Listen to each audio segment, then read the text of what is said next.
மரம் வெட்டி ஒருவன் தினமும் மரம் வெட்டிக் கொண்டே ஆதாமை திட்டிக் கொண்டிருப்பான்.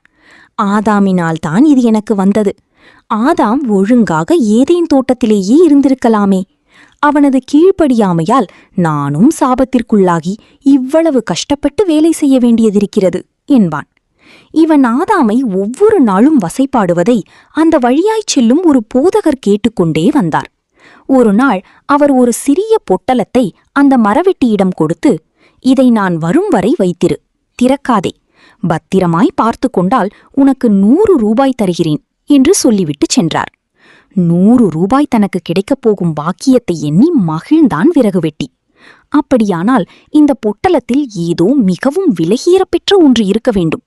அவனால் ஆவலை அடக்க முடியவில்லை. கடைசியில் பொட்டலத்தை மெதுவாய் திறந்தான். அவ்வளவுதான். உள்ளே இருந்த சுண்டெலி குதித்து ஓடியது. வேறு ஒன்றும் உள்ளே இல்லை. மாலையில் போதகர் வந்தார். நடந்ததை அறிந்தார்.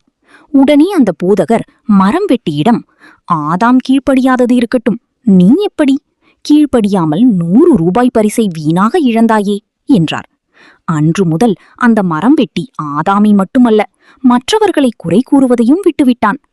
கதை உணர்த்தும் வீதவசனம், மனுஷருடைய தப்பிதங்களை நீங்கள் அவர்களுக்கு மன்னித்தால் உங்கள் பரமபிதா உங்களுக்கும் மன்னிப்பார்.